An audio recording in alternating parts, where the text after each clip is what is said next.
happy to see everybody here tonight. Thank you for joining us. As we said, a number of you have just joined in recently. My name is Jenny Bloom. I'm the new-ish director at Quogue Library, and I am thrilled to be here, and I cannot wait to meet you all in person, and I am holding on to believing that's around the corner. But in the meantime, we are still open in our temporary library space to the post office doing curbside service. If there's anything that anybody needs any help with, come come to the window, give us a call, let us know how we can help. Staff is still working and eager to help however they can, even with the restrictions in place. So I hope everybody's doing well, and I'm glad to see you all. So I am thrilled to be able to have Roger Rosenblatt here with us tonight. I just want to read a couple of his accolades, which are so long, we could be here all night with the introduction.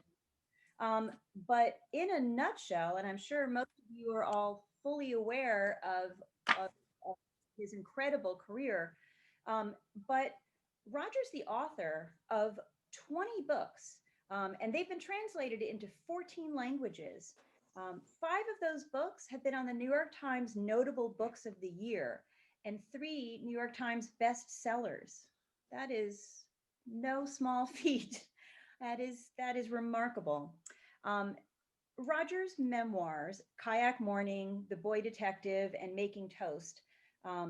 Roger, are those the titles that were on the bestseller list? Yeah, I think there was another, Unless It Moves the Human Heart, which was a book that was a pleasure to write. It was about writing, but what I did was just write about one class that I teach, and I took the reader through each of the discussions in the class and what the students said and what I said. I told my students that I would make them sound a lot smarter and funnier than they were, and they were grateful for that. Love it. Well, a remarkable career. And that's only part of it, because as Roger mentioned, he's been a professor for quite a long time with a whole bunch of accolades around your teaching. And I mean, just really remarkable, including a Fulbright to Ireland. And we haven't even mentioned yet your playwriting career. And that the list of plays that you have had produced is phenomenal. I'm not really much of a playwright, frankly, Jenny. One or two are all right. Now, the one person show that I did in the 90s, that was fairly good. Although I got tired of being an actor. They had me scheduled for 3 weeks at the American Place Theater, but the Times gave it a rave review, so it ran for 7 months. By the end of those 7 months, I was so bored with myself, I wanted to hang myself. Real actors can do this every night, and they recreate things. I'm in awe of them. I can't do that. So all I heard was my own droning voice every night, wishing that it were over, and very grateful that it was. The one reason I enjoyed writing plays is that for table readings and for the first instances of the trials of the plays, I got to meet good actors. So it was wonderful. It became a device for me to meet really remarkably talented people. But I can't say I'm much of a playwright. I'm okay. Well, there are a whole lot of people that seem to disagree with you on that, Roger. So I feel very, very honored to have you here tonight. Roger's most recent release, and I saw Sarah holding it up before, is a book called Cold Moon, and it was released in October, was it, Roger? Yeah. It was end of October. Okay, great. Well, it's won praise for the wisdom and the humanity it offers, and it's been described as a tonic filled with humor and gratitude. I'm really, really honored that Roger has offered to come tonight and to read for us. I'm going to turn over the microphone to Roger. I'm going to take a minute to mute all of us and then reopen Roger's mic so that we'll all stay quiet if you guys don't mind while Roger's reading. And then afterwards, we'll do our best to navigate through Zoom to answer any questions to get them to Roger, and I'll try to facilitate those as best I can. But if anyone's trying to get my attention, feel free to write something in the chat, and we'll navigate all this. It can get a little tricky, but I believe in us. So with that said, Roger, I'm going to mute all of us, and I'm going to open up your mic only. And I am very, let's see here. I'm very, very excited to turn over. Roger, I'm asking you to unmute yourself now. Done. Beautiful. Thank you. Thank you, Jenny. Thank you for the invitation, and thank you for being head of this remarkable cultural institution, the Quogue Library. Takes my breath away. Winter after winter, I remember driving home, and I was teaching when one left one's home. When I was teaching at Stony Brook, Southampton, and I'd come in the dark, usually after teaching, and then seeing this blazing library, this golden blazing library in the middle of my town, knowing that 20, 30 people were in there reading, using the machinery, listening to music, whatever they are, seeing a movie that the library had provided. It's a wonderful thing to have a heart of the town. And we actually have two hearts here. Andrew Botsford, my close friend, runs a beautiful theater, which he is in fact, with some considerable help by very gifted people, created. So this is not your normal little town theater where people are satisfying egotistical aims. This is a first-class piece of work, and the library goes along with it. So it's an honor to be part of a community that can produce such things. The pleasure of reading in Quogue has been mine for many years now. And the beauty of it is that I can tell people in Quogue something that I've told them before, and they won't remember it, and I won't remember having told them. So we have a wonderful a communal understanding that everybody forgives everybody for being addle-brained. I will talk to you a bit about Cold Moon, and then I'll read some things from it. It's one of 3 or 4 favorite books of mine, and it partly because it comes at a time of life when I was able to understand a few things I had not been able to understand before, and I like the construction of it and also the size of it. This little book, you can read this book in a short amount of time, and I hope enjoy it. And it's going along very nicely. I had a bit of bad luck that it didn't get to the Times in time for a review, but Washington Post and other places gave it very good reviews. And word of mouth, which is a wonderful thing for books, particularly now, these days, where people are talking to one another via Zoom. So I was wondering why the book was selling so nicely. And I think it's because people were talking to one another about it, which is very gratifying. I wrote this book in a house in New Jersey where I spent some time, and the house was on the ocean. And it began one night when I looked out on the dark ocean and to my left and saw what I thought was the harvest moon. It could not have been because it was December, but it was so big, and it like a bloodshot orange in the sky, and this immense, you gasped seeing the moon. And I learned that it was the cold moon, the long night's moon, as it's called, which is the last moon of the year, and it augurs the winter solstice. And I, being in the winter solstice of my life, thought there's something here. Maybe we can make a book of this. So I'll read you the opening of the book, and it'll stop at a certain point where I declare what this book is about. A book, the beginning of any book, you should know within a couple of pages what the book is about, and I think you'll know here. Wipe the tears from your face and see the boulevard of light the moon has cast upon the black water. See the boulevard as a staircase laid flat for a moment before it takes shape and rises. Like the one in the movie Stairway to Heaven, a sort of celestial escalator, made of white marble steps moving forever skyward. The story is about a courtroom trial in heaven, a battle for a man's soul. Whether he should die young as he was scheduled to do or be allowed to remain on earth and live out a long life. A woman's love for him wins the case. Love wins the case. Wipe the tears from your face, see the moonlight and rise. No need for a stairway. Hold on to your soul. One shot of courage and we're climbing.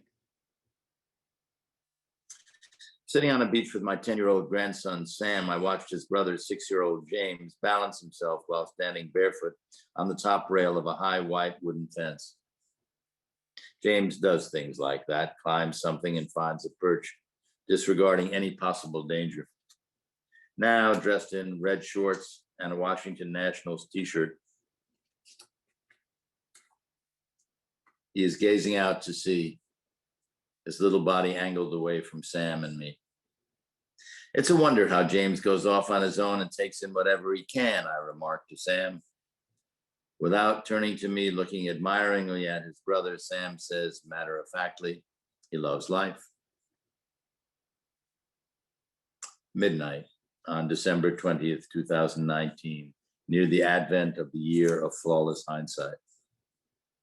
A bloodshot orange presents itself without notice on the northern horizon, just above the dark beach and the dark sea. This is the cold moon, also identified as the long night's moon, the last before the winter solstice. My weathered mind flicks to my own winter solstice, the coming of my winter time of life.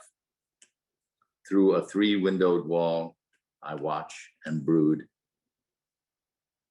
The sea rolls out like an old dog into its own black coat. The cold moon, now saffron white, sketches a sporadically spotlit path, recalling the jungle runways I saw in Africa when I was a journalist writing about wars. Dim lights like phosphorescent animals murmur at the far end of the beach itself, a bench of robed jurists versed in maritime law. A solitary tern hangs in the air on the word wait. An unseen magistrate asks, who is responsible for this wreck? How still is night? And with every passing year, a hardening of the arteries. The bones fray, the skin puckers, the skills ebb. At this stage, comrade, at this stage, what is to be done? Should we toss in the towel or gallop across the Anichkov Bridge together in the opposite direction from whence we came, and, like the czars, make a palace of winter? I am a book in your lap. Better to know where to go than how to get there.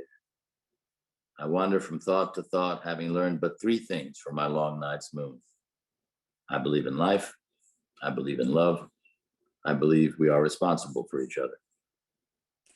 And so the book begins, and that's it. I declare what are the 3 subjects of the book, and the book is a wandering among the 3 elements: life, love, and responsibility. A very nice thing happened the other day. I was about to buy a car, a second car, used car, and the guy on the phone started to talk with me, and then he said, "Wait a minute, are you the author?" And I said, "Yeah." He said, "Well, I've read Cold Moon, and I want to tell you that it meant so much to me because my mother died last week, and there's a section in it about what one would leave behind, and it meant so much to me and my family to be able to recall it and to read it. I will tell you, folks, those of you who are writers know this to be true, and those of you who are friends of writers probably too. Nothing pleases a writer more than that, and nothing is more gratifying, and nothing is more humbling. Better than a great review, better than a bestseller, better than any of the, better than a prize, better than all the things that are supposed to signify success. The only thing we write for is you. The only thing we want to reach is you, and we want to be able to touch you in a way that means something. And so when Joe Gomez at the car place told me that the book meant something to him, that was everything. I'll read you the lead in to that section that he was talking about, and then I'll read you the section. One afternoon, I heard a thud from the kitchen When I went to look, a dead bird lay on the deck outside the sliding glass door. The glass door had brought about the death of the bird, which must have mistaken it for open air in the blinding sunshine. The bird's body had left an imprint on the glass, vague and lacy, like a smoke ring from a cigarette. The imprint was a complete circle, except for a small smudge at the top, where the bird's head must have hit.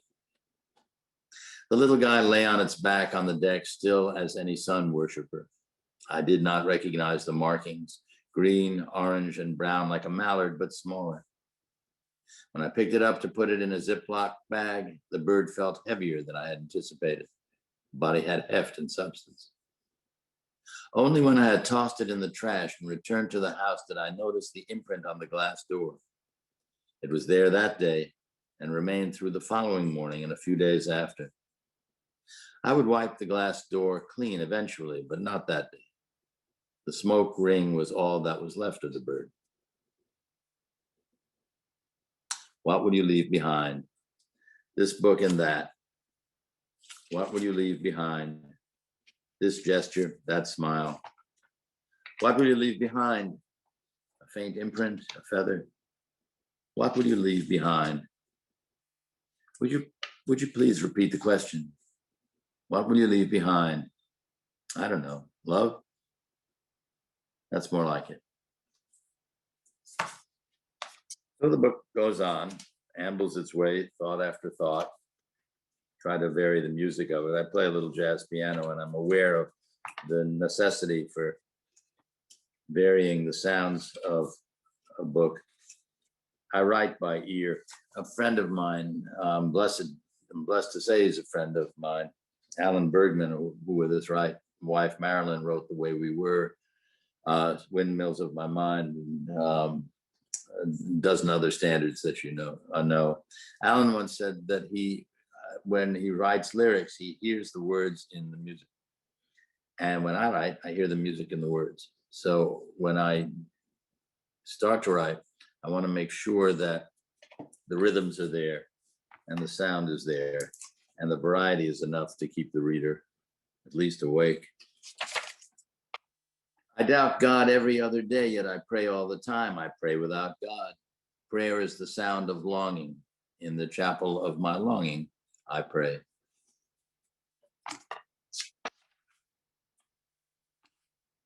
Heraclitus was cute, but full of it. You can never step into the same river twice. Sure you can. It's just that the river exists in a state of continuity, so that what you step into is the motion that defines the river, but it's always the same river.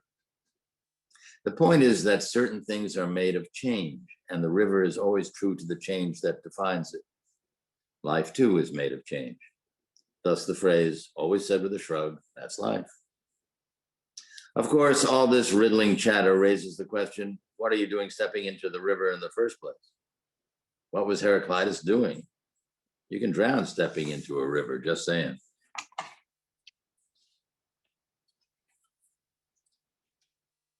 And I meander, and sometimes I quote from poems in the middle of the book. I won't do that here.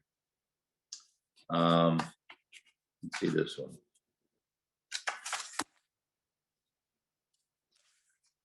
On TV, when I was a kid, I saw a demonstration of a toy, a kind of novelty gift. It was a wooden box about a foot wide and 6 inches high and deep. The only things the box contained were an on-off switch and a little mechanical hand. When you turned on the box, the mechanical hand would rouse itself and turn the box off. The perfect absurdist thing, no? Beckett could have invented that box, or Sartre, or Kafka, Robert Musil, maybe Musil more than the rest. The box existed to unexist itself. Reminds you of the stones the Gulag prisoners were forced to haul in wheelbarrows for many miles, day after day. The prisoners would dump the stones at some appointed destination and then go back for more to add to the pile that eventually became a minor mountain of stones. Many of the prisoners would survey the site and take a kind of pride in their accomplishment. At that point, the Gulag guards would order the prisoners to take the stones in the minor mountain they had created and wheel them back to their original location. This they did over and over. More was at stake in the Gulag projects than in my novelty box, surely. but the principle of doing something for the sole purpose of doing nothing is the same. So here's what one might say to the stone-hauling prisoners. Since the nature of your torment is not going to change, it is you who must change. Notice the stones. Cherish each stone. And to the little mechanical hand of the self-defeating box. In the few second interim from when the time on becomes off, why don't you learn to play the mandolin?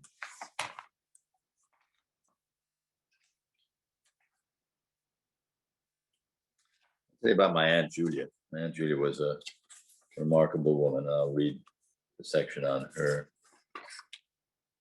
As you can see, this goes from thing to thing.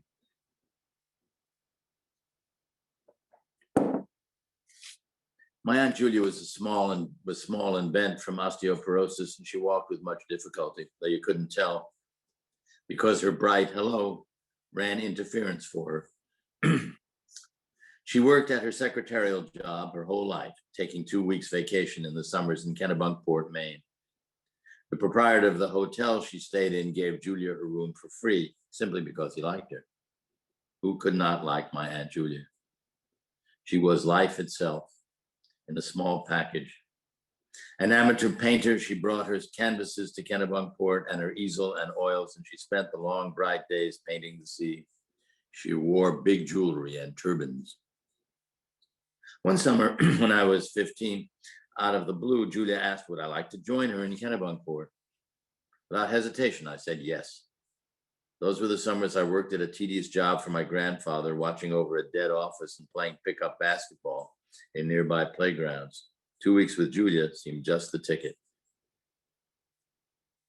We took the train to Kennebunkport. The hotel proprietor, a burly man whose face was barely visible under a cloud of gray whiskers, greeted Julia with a bear hug that hoisted her high in the air. She smiled demurely. We love to have your aunt here, the proprietor told me. This hotel has been around 162 years. 4 US presidents have stayed with us, Winston Churchill too, even the Queen of Denmark. But Julia Sprook is our favorite guest. She is real aristocracy. My room had a small terrace with a direct view of the ocean. It occurred to me that it must have cost a good deal, but poor as Julia was, she never mentioned money, certainly not the lack of it. We had all our meals together. She told me about spending her days painting. I told her about my solitary walks and about meeting some kids from Boston on a beach. One girl had asked me if I was an MOT, a member of our tribe, meaning Jewish. I'd never heard the acronym. Julia asked what I said to the girl. I told her I'm not the member of any tribe, I said. Julia patted my hand. That's right, she said. I'm painting something for you, she told me. A portrait, I asked. She specialized in portraits, often of strangers, people she happened to meet. Everyone interested her, attracting her sympathies. She loved people naturally, and she saw their worth. I'm sure I'll love it, I said. On the morning of our departure, she led me to the side porch where she had been working those 2 weeks. A hotel bath towel was draped over the canvas so that Julia could unveil her artistry with mock ceremony. Many years later, when she was dying, I used to hear her screams of pain in the hospital before I got to her room. The screams would stop abruptly when I entered and she saw me. Then she would smile and offer me the meal on her tray that she had not touched. In a faint voice, she would ask how I was doing, what I was doing. Whatever I told her, no matter how insignificant, was greeted with joyful surprise. She never went silent.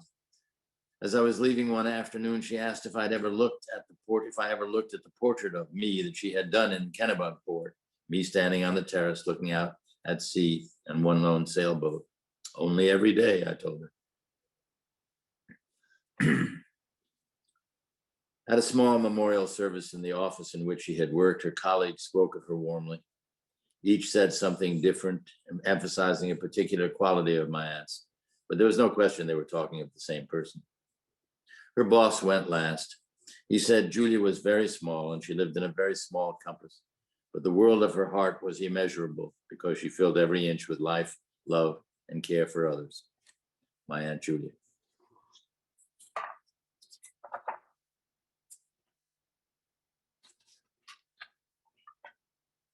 Excuse me, I just want to check the time.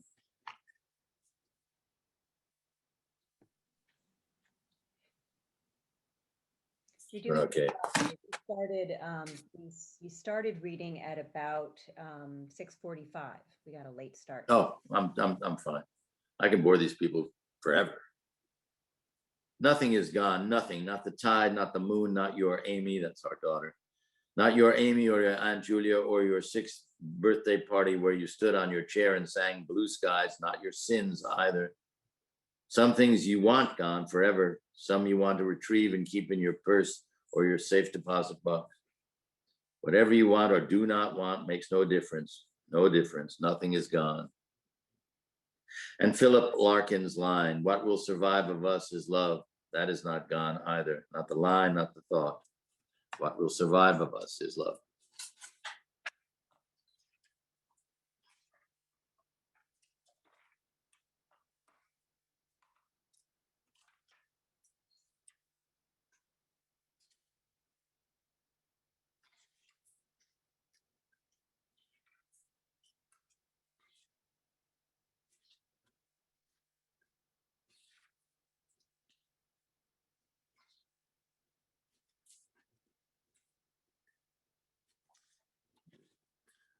Moon, sky, white waves, will they ever come again? Bill Evans, that's a great jazz pianist. Bill Evans and Robert Conquest, poet. Bill Evans and Robert Conquest and Monk, Thelonious Monk, and Miles playing on Kind of Blue. Will they ever come again? Good people, kind people, books, paints, poems, love songs. Will they ever come again? And you, hiding there behind the swales of the dunes. How about you? Bang the drum slowly. I hear the soft detonation of the stars.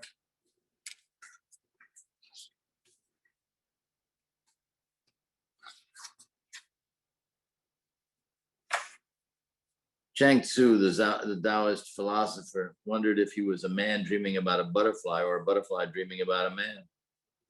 T.S. Eliot said, there's just so much reality one can take. I never watch the news, but I believe in dreams. The early Greeks did too. They believed in the power of dreams so devotedly they saw themselves as living in two worlds simultaneously, dual citizenship. Count me in. Everyone lives in dreams at least part of the time, especially when one is dimly aware of a former life. Deja vu and all that. Cavafy wrote of the Posidonians who, centuries after being conquered by the Turanians and waves of other marauders, forgot the Greek language they were born with, forgot their native tongue. Poof, all of them. What must it be like to be something and then to forget something you were? Whoever you were originally murmurs in the fluted columns of your heart. You were Greek, but no one knows it, including yourself. Every so often you blurt out a word in Greek, but you don't know why. You don't know what the word means. The thing about dreams is that they exist in 3 tenses at once. Some things one recalls from dreams simply haven't happened yet, and they may never happen. You may forget them. Other things are worth holding on to. Your hand, for instance.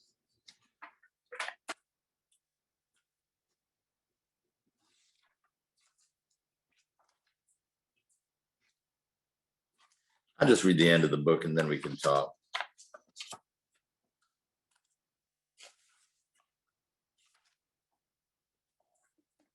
Come do it while you can. Come help them. They do not call you. They do not know you, but come help anyway. In the shiver of wildflowers in the seepage of the December ocean, as a cortege of blackbirds passes by, do it. No need to be territorial. Extend the borders of your authority to the ferrymen, the nervous Nellies, the tailors, the traders, the birders, the hoi polloi. In a snit, in a rage, in a snowstorm, the sea white as a sheet of paper. Make a mad dash for them before the gate slams shut. You still have time. He who hesitates is toast. Those tanks, the machine guns mounted on the tripods, they can't hit the side of a barn. Under the boardwalk, fish slap themselves to death. Pack up your commas and your consonants. Unfortunately, the brass band is on holiday at the Ritz. You'll have to come unheralded. Don't worry, nothing to it. No preparation necessary. You look fine. Oh, this old thing. And lose the fruit basket. Come as you are. I should say that throughout, I play with the song, the old song, September Song. Some of you may remember that it was a song in a play called Knickerbocker Holiday and sung originally by the actor and director Walter Euston. And it was about Peter Stuyvesant, who was in love with a much younger woman. He was conscious of his age. And so he sang, "For it's a long, long time from May to December, but the days grow short when you reach September." So through the book, I play the song, just riffs of the song. And now we come to the end. First light, I drift among the flotsam like bait, circling the traps. I paddle on my back, playing otter, cracking clamshells with my paws. In a passing gondola, a radio plays on the nodes of the blues. 10,000-year-old bones of murdered tribes rise in Kenya and reassemble themselves. We are all repeat offenders. One day I'll go out and douse the flamethrowers, sink the armadas, and play 7-string guitar for school children. One day I'll comb the beach for bottles containing notes from the past. One day I'll die, but not today. Today I play September Song on the piano. Today the wind ruffles the fretted terrain of Mars. The mimosa grows in Brooklyn. The stairway climbs to heaven where love is. The sulkies sleep. The eggs hatch. The cells chat. We are life, we are love, and we are responsible for each other. I troll my paw in the water and feel candles. And these few precious days I'll spend with you. These precious days I'll spend with you. And that's Quogue Moon. Be happy to talk to you, Jenny, or anybody else who has nothing better to do. Roger, thank you so much. That was just beautiful. Really, really appreciate it. Love hearing it in your own voice too. That's just spectacular. I think that why don't I'm going to do this? I am going to open up the ability for everyone to speak. But if you wouldn't mind, because we're on Zoom and because of the way the microphones work, where it cuts off people so only one person can speak at a time, I'm going to scroll through, and if anybody has anything that you'd like to ask or say, please kind of raise your real life hand. It doesn't have to be a one of the hands in the Zoom, and let me know that you have a question that you'd like to ask. Well, I have listened to Roger Rosenblatt over the years, and each time, even though I summer in Quogue, I do remember every word that he has said. And on a personal note, I would like to ask, if it's not too intrusive, how Amy's family is doing. How good of you. No, it's certainly not too intrusive. Now they're in college. Sammy is applying to colleges now. Jesse's in Emory. Jesse's the oldest of the whole brood. There are 6 grandchildren, 3 in my daughter's family and 3 of my oldest sons. And this is how it is. They have grown into remarkable young people. Hardly a surprise given the genes that were in them. And I'm not talking about mine. And it's a constant joy to my wife and to me. My wife, who I see actually in this array of witnesses. Hi, Julia Lewis. I haven't seen you in a while.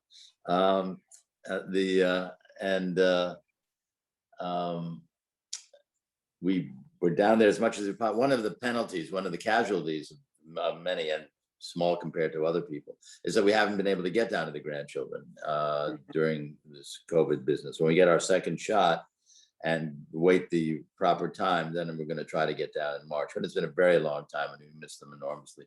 But thank you for asking. They're thriving. Hi, Roger. Thank you so much. That was beautiful. Good to see you. I was struck by a line that you read where you said skills ebb. And I wondered, in terms of your writing, and you don't have to be modest, do you feel that you are a better writer now, today, than you were? Yeah, I am. I'm much better than I was. Other skills, such as my Greco-Roman wrestling skills and being able to press 500 pounds. I can't do that anymore. I'm down to 430 and I lose 2 out of 3 wrestling matches. So those were the skills I was referring to. The writing, oddly enough, has gotten better. I think it's partly because of practice. There's that, but I've gotten a new tone into the writing that I had before. It is not as highfalutin. I've trusted the reader more, and I've trusted myself to say things that a reader may or may not get in terms of the words or the reference, but would certainly get in terms of the meaning and the construction of the sentences. So I don't say this with immodesty. It's sort of a kind of wonder. I am very pleased to say that I've actually gotten better at something. Yes. Hi, Roger. Hi, Sarah. Hi. I love the book, and every every piece that you read tonight, I have to say those were the pieces that I loved also. But I was so happy that you included the story about Betty in your book, because I had met that woman who had known her daughter and so forth. So I had called her also to tell her to look the book up down in Maryland to make sure she got it. Do you want to tell that story? Well, it's a very long story in a way, but I'll try to make it short. I met this woman at the Quogue Beach, and she's in film, and her assistant found out later in life who her mother was. And her mother, if you read the book, is Betty. That's in Roger's book. And I said, oh my goodness, Roger Rosenblatt, he goes to the beach here. She went, are you kidding?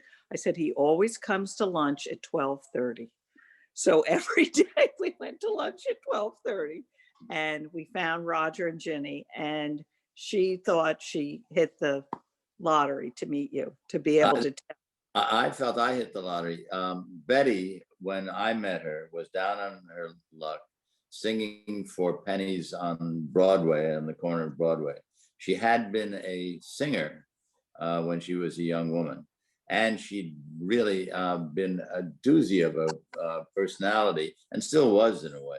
And she still had a kind of voice. It was a cigarette voice, but she still had a kind of voice. But this is a lesson that I've told my students and friends. If somebody tells you something that's preposterous, don't be too quick in thinking that couldn't be. And she was in a homeless place. My friend and I worked, Gary Trudeau, whose name you know, he and I worked in a homeless shelter on the Upper West Side, where we met Betty, where I met Betty, and where we put out a journal for the clients of the homeless center, just writing their life stories or writing paragraphs about their lives. And so I approached Betty and I said, Betty, would you mind if I wrote something about you? And she said, oh, okay, Roger, but we could be interrupted. I could be interrupted by any of the people in Hollywood who might want me for a screen test. And that's how it is when you were Miss America. And then I may have to go back to the Latin Quarter to do a singing gig. So I'm listening to this stuff and I'm thinking, this can't be, right? And I went to the doctor there, and I said, does it matter if I write things that seem improbable? And he said, no, if she believes it, she believes it. Well, I checked in Life magazine, and the first thing I saw was Betty dancing with Joe DiMaggio. No kidding. And then I started to look up, she wasn't Miss America, but she was the runner-up for Miss Ohio. She did have a screen test, in fact, and she did have singing gigs at the Latin Quarter. In other words, most of it was true. And she had not convinced herself of a spectacular life. She had had a spectacular life. So it's always good to keep your mouth shut and just wait and see how the facts spill out. And her daughter, this is what got me when I met her with Sarah, found her 10 days before she died after looking for her whole life. Oh, and Amazing. And they put 10 days, they put a lifetime in 10 days. It was so beautiful. And truly a miracle to see it happen. So I could not have been happier when you called me over to the table and said, Roger, stop stuffing your face for a moment and tell me that you would like to meet. Funny. Like speak. Hi, Roger. Don't, it's a very dangerous thing to unmute, Eileen. Yeah, because of your humor sometimes. I haven't read Cold Moon yet, but I will. But I have right in front of me The Story I Am, which I Oh, am good. totally enjoying. I read it in bits and Thank you. pieces as another writer and as one of his former students. So I really do. I pick it up at night, just little parts of it and reread, because I've read the books that he has, Roger, that you accepted him from mostly, and the essays I had not read from Time and the New York Book Review section, etc. And I recommend it to everybody. Thank you, Eileen. Thank you. Yes. So, and I'm enjoying very much. This is my opportunity to tell you the Monday night book review sessions. If anybody else, Oh, I'm knows so about glad them. you mentioned that. I was telling. I'm there every week, and I couldn't be more pleased. yeah, Let me tell you about that briefly if you don't know about it. Sure. It's called, Eileen knows about it, and I'm very glad to have her as part of a very distinguished audience and a very large audience, as it's turned out. At Joe Biden, the night that Joe Biden and Kamala Harris accepted the presidency, which was fine for everybody except one person in America who decided to almost ruin the country as a result of his displeasure. That night were riots in the streets. I have lived through civil rights in which I participated and Vietnam protests, and this was unlike those. First of all, they had some issues. This wasn't an issue. This was pure malice. And I thought, I've never seen the country. I've lived a considerable number of years. I've never seen the country more divided, more dangerously divided. And was there anything that writers could do about it? And and the reason I thought that is that what do? We traffic in language, and language is a humanizing element. When writers write, whatever we say, we write to do the world good. We write to make the place better. It doesn't make any difference if you're writing fiction, comedy, limericks, whatever it is. The basic impulse of all writers is to do some good. So I got in touch with a few writers I know, Alice McDermott, and Russell Banks, and a couple of others, and they signed on right away. And then I thought, let's try a larger group. Anyway, within 2 weeks, I had 60 writers, and I stopped there. Not having any more. And all 60 writers are good, and they're all emerging, and they're of all colors and of all ages and of all genres, and really mix it up. And I thought we'd have readings, and readings, good, solid readings that Eileen was referring to. Needed a place for it, and Book Review, this amazing bookstore in Huntington, where I had had a roast before, so I knew some of the people there, said yes, they wanted to be our home. Couldn't have a better home, couldn't have a better person than Lauren Limongelli, who runs our part, our wing of the place. And for the last 3 Mondays, we've just started. And next Monday we do have Gary Trudeau, as a matter of fact, and Patty Marks from the New Yorker, 2 hilarious writers. But this is the first time that we've gone in that direction. First night we had Billy Collins and Rita Dove, both former poets laureate. Second night we had Paul Muldoon, great poet, and Francine Prose, who just takes your breath away. And last Monday we had Alice McDermott, Russell Banks, and Major Jackson, poet, wonderful poet too. And these have been incredible. I've never run anything before. The fact that I started, I'm not really running it. If I ran it, it'd be into the ground. But I never had any idea for organizing something before, and I couldn't imagine that it would work. And it has worked like a dream, largely, I say, because of Lauren and at Book Review. And we average 300 or 400 people each time from all over the country. You can see where they're coming from, where the remarks are coming from, and from Thailand, and from Malaysia, from Japan, from Ireland. I mean, it is incredible. I haven't the slightest idea how they even got, how the broadcast or how the Zooms have got to these places.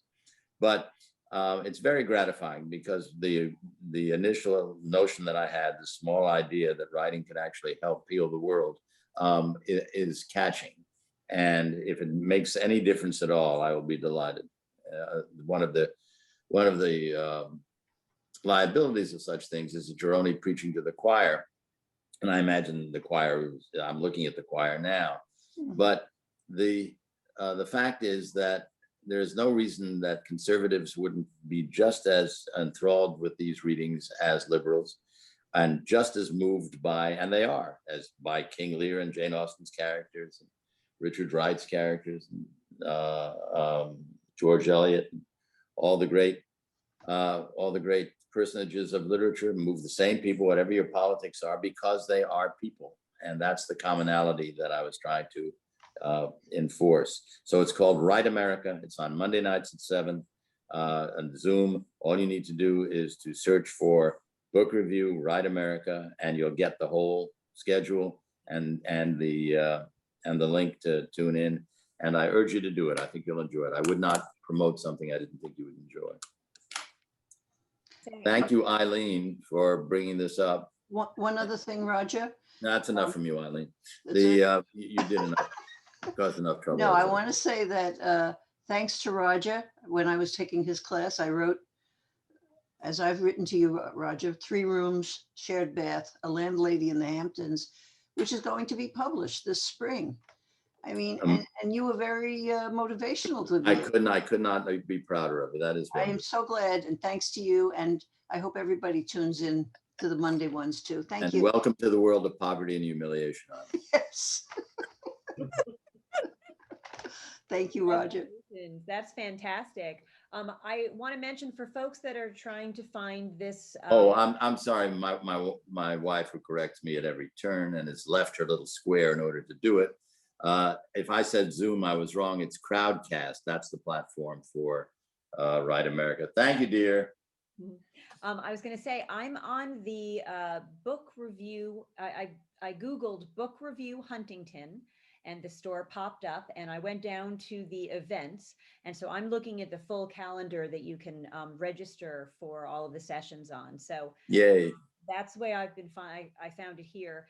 And I'm going to make sure that we have a link on the library's website coming up too. So we'll be. Oh, that's wonderful. And it belongs in the Quogue Library. Absolutely. You know, Roger, I'm going to just selfishly jump the gun here. I want to ask you a question myself.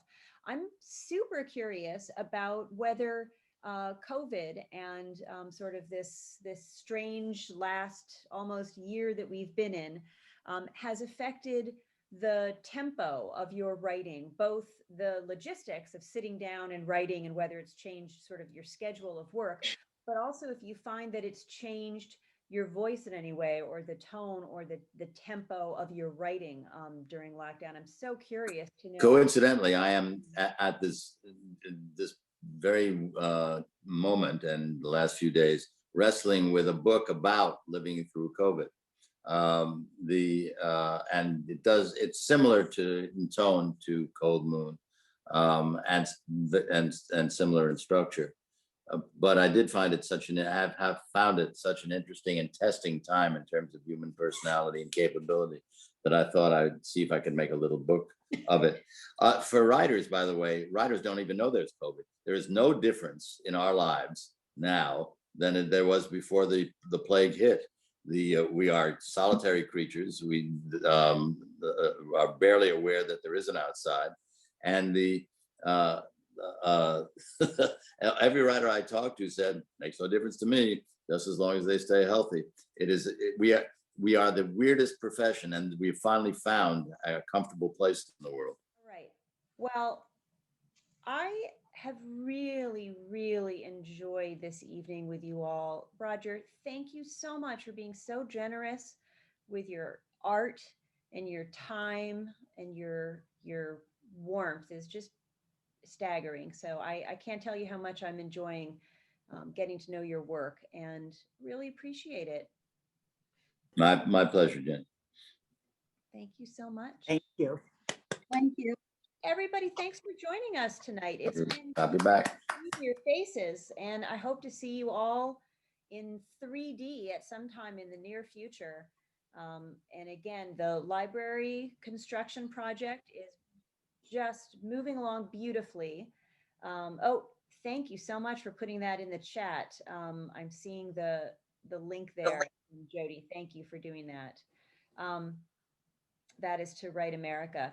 But yeah, the construction project is coming along. We're really hoping that we'll be able to throw our doors open to the public April, but putting a date on it feels a little crazy. So I'm going to say maybe that ends up being May. I don't know.